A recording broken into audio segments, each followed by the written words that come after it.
That works perfectly. So now I'm gonna work my way up to the green area. Slowly.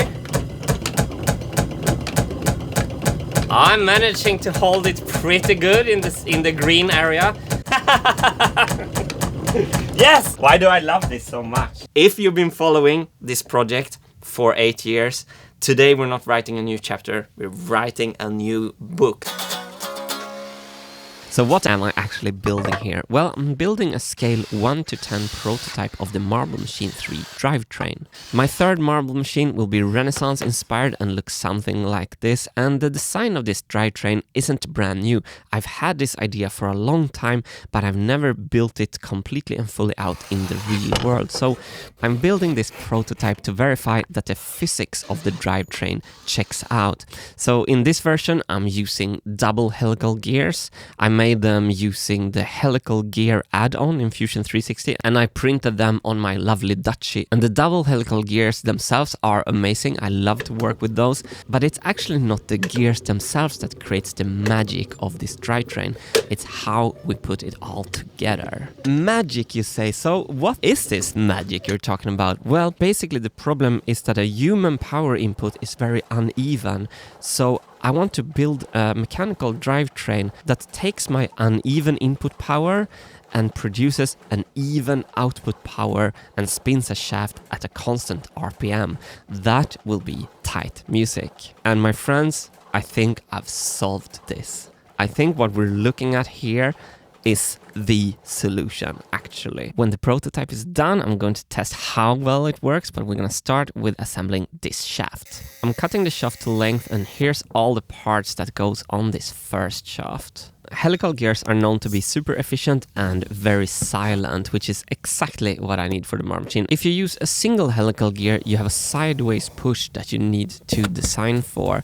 And I love to use double helical gears because then you don't have to think about that sideways push at all, because the opposing angles are canceling those forces out. But I also love the double helical gears because the teeth are offset, so you get even smoother interaction between the gears. I've added these marbles to give the gears a bit of extra weight, to give some moment of inertia to the gears themselves. I think this step was completely unnecessary, but it looks cool and was fun. The second shaft has way more part and also something pretty novel. We're going to try these parallelogram pedals and see how they work in the real world. So on the first two machines, the power input was a hand crank, which meant I only have one hand left to play music with. On the new machine, I want to use pedals for power input so I can play music with both my hands, for example, guitar and stuff. And also, these parallelogram pedals will probably allow me to move in time with the music, regardless of how fast the music is. That's an extremely important part of this drivetrain design. I'm using some welding wire to make these linear slides, and it looks like the parallelogram action is working well. Yes, I've been waiting for this package for a week. Look how happy Wilson is. Here's a normal bearing. Here's the bearings that I just received. If you see here on the outside, there's a tiny little slot. And here on the inside, there's a slot as well. This is a one-way bearing. The bearing rotates freely this way, but when I try to rotate it the other way, it immediately gets stuck. Between every little ball bearing, there's a sprag clutch that catches the inner wall when I try to rotate it the wrong direction. I'm lining up the keyway. Here you can see the end of the shaft. I switched to my macro lens here to really show you this in detail. And right here is the groove that I cut as a key on the shaft. And the way I'm going to key this bearing is going to upset all of you. I know I'm gonna be put in machinist prison for this, but it's all the tools I have available and I'm getting the job done. It spins really freely this way, so when I try to go the other way, it's like biting immediately. I'm pleading very guilty to using a screw as a keyway, Your Honor, but however, I'm trying to redeem myself here by cutting a flat spot to the most important wheel of the entire drivetrain. This here is the sprocket that will lift the weight of the Huygens drive. I did this half moon shape, and then the half moon shape of the flat spot that I cut on the shaft goes together perfectly. I'm hoping you can take this keying into account and shorten my verdict a little bit, please. I wonder if people are nice in machinist prison. Probably the humor is a bit tiresome. One way bearing, one way, and normal, and normal. And they're all beautifully keyed with screws. So here's the back side of the pedals. And now this shaft is going to pass through all of those. Yes! So when I push down here, this bearing is grabbing the shaft, giving the gear power. When I push again, it happens again. To make the gears run smooth, it's very important that the distance between the gears is correct. This is called depthing. And on this prototype, I've solved this problem very simply. I made these slots in the bearing housings, which means I can put a screw in the middle of the slot, and then I can just slide the whole gear back and forth. And when I'm happy with how the gears are interacting with each other, I can fasten the screws and the depthing is good. I'm going to add another shaft down here, and then I'm going to make a makeshift flywheel out of some planks. First of all, I'm gonna cut all these 4 to the same length. And now let's find the midpoint of this. Now I'm gonna try to drill a straight hole by hand. I check from this angle and it looks 90. And I go a bit, and then I change to this angle. Looks 90. And then I go back and forth. Just back and forth. So now we go up to the 11.5. And I'm gonna do the same.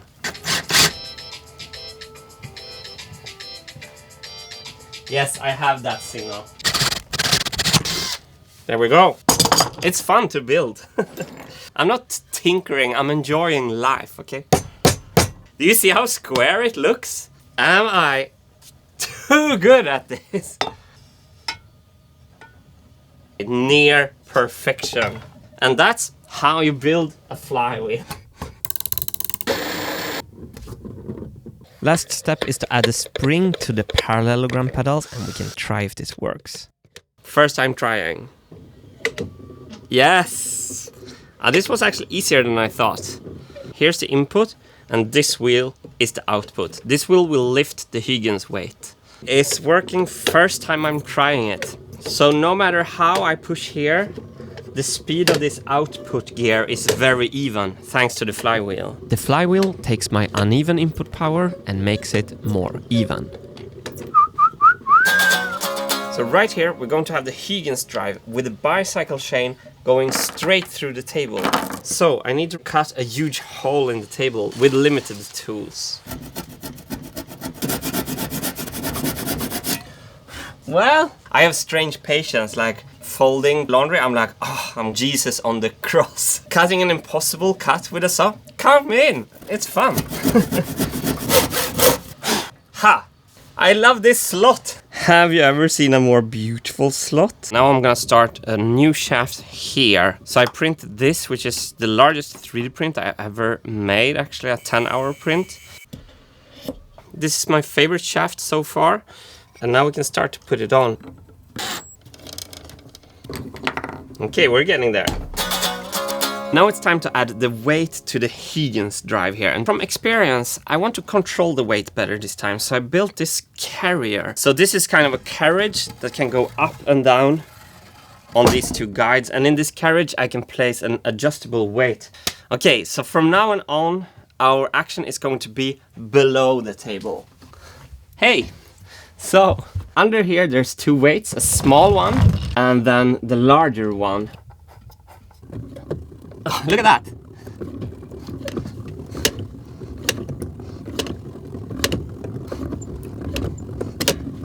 Indeed, the weight is raised from the ground. Haha, perfect! Yes, I'm lifting that too.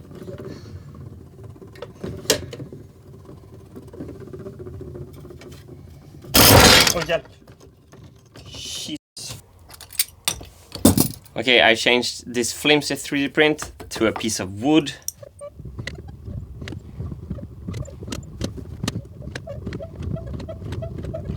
That works perfectly. So here's how it works. In the middle, we have the ratchet wheel, which is the power input that lifts up the big weight.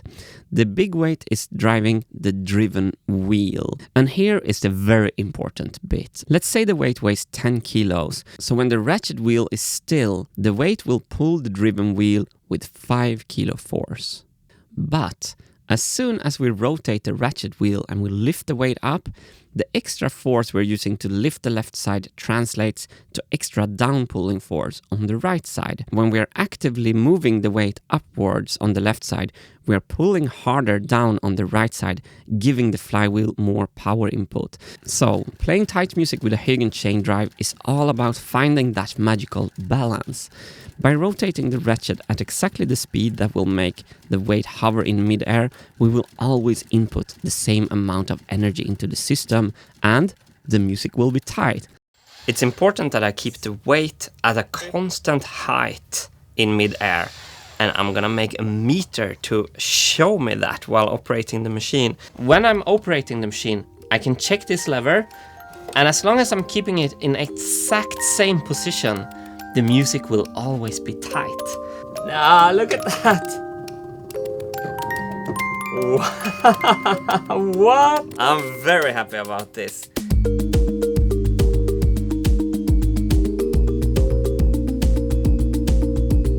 Part of the part is just working the way I intended them to first try, and putting all this together, I have such a great feeling. If you know me, I'm not much for being hyperbolic, but I think this is the best thing I've ever made.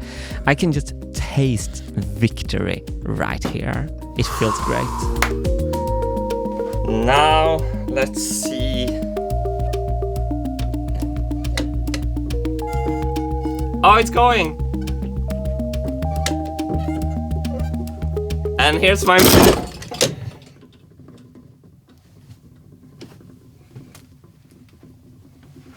Okay. Why is the chain slipping? So the stick is rising. Okay, we're going too high now. What is happening? I want to provoke the same fault to see where it's happening. Oh, the chain is climbing up here. Perhaps it's here it's slipping. Oh, it's here. Look, here it's climbing now. It's gonna slip soon. The chain is climbing. Yes. Yeah, okay. I saw it. So here's the bracket that is going to push down the chain like this. So I'm not seeing the chain climbing now. Yes, it's working.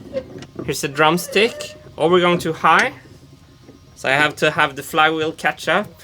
I stop. Oh, you see it's going back down the drumstick. That was great. When the flywheel accelerates, I can't keep up with the power input. And this flywheel is waving a lot of air around. I'm going to take this apart and rearrange this flywheel in a way that will cause less air resistance. And this is a perfect opportunity for me to talk about this episode's sponsor. Hello, I'm just kidding, because I don't do sponsorships. I trust your own intelligence to buy the product you need, but that's why I'm even more happy that people are backing my work, so I don't have to do sponsorships.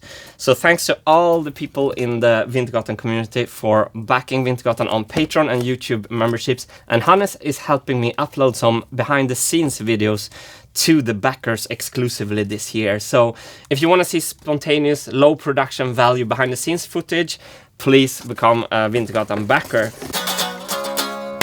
The first version of the prototype is finished, and right away I'm going to do a timing test. To see how good the machine can play, I'm going to compare it against myself. So I'm going to record a minute human playing. Let's see.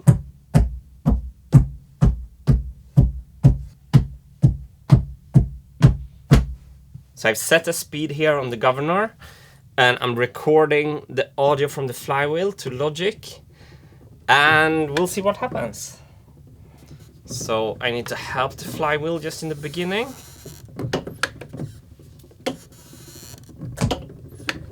There you heard the first note from the flywheel.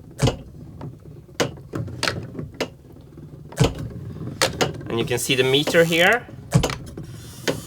This is when I need to lay off on the power input because the flywheel is still accelerating. If I help the flywheel accelerate, you will see the drumstick fall down.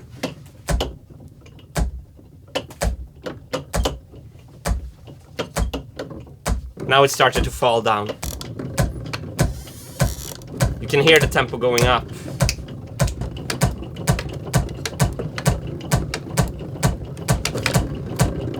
You hear the scraping sound of the governor. So now I'm gonna work my way up to the green area. Bam, chicka, do do do, chicka. The only song I know.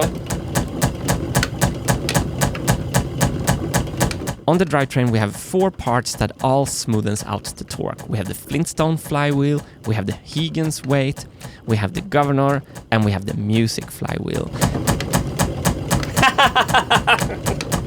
Yes! Woo! Okay.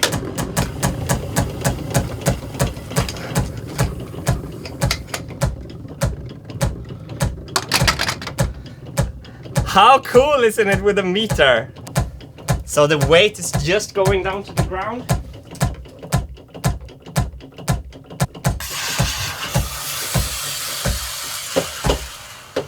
Should probably have a better brake than that. Flintstone flywheel, wheels on a security operator. Good stuff.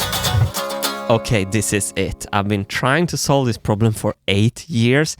Let's check the data if it's solved. Blue audio is human playing, red audio is machine playing. I analyze the tempo with the computer and it looks like the blue human tempo is all over the place and the red machine tempo is flat. Very promising. Let's listen to the human playing.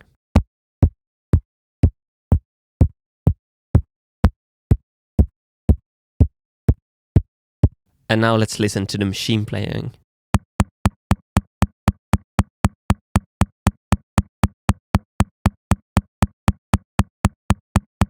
Machine playing sounds tighter, but let's check it against a click. I sync the first and the last stroke to the average BPM. Let's listen to the human playing.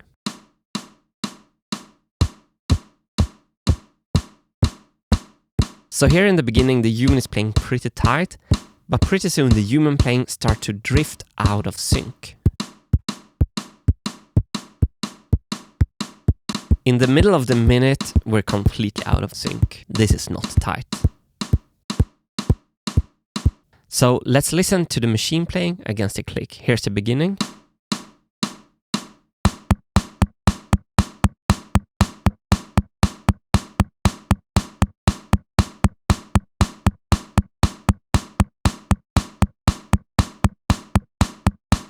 It's amazingly tight. Musicians will understand how difficult this test is, and that the machine is playing this tight is crazy. Let's listen to the end.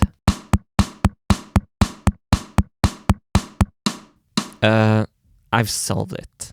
I have solved the problem. When we analyze the longer machine recording, you can see how the acceleration flattens out and after a while it plateaus, and that is when the governor finds this magical equilibrium that just makes the music tight. My friends, I have solved it. Wow. All these years.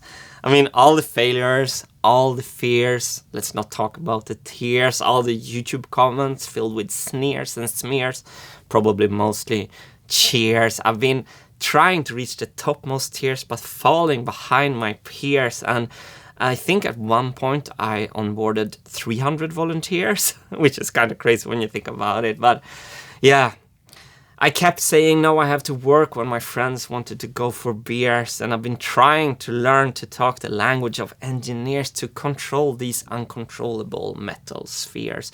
And suddenly, bam, we're standing here looking out over brand new frontiers. All these years, I've been searching for these gears. It is true. If you've been following this project for 8 years, today we're not writing a new chapter, we're writing a new book. So Wilson, what did you think about my poem? He hated it. Okay, thank you. Thank you. Nasty shish kebab.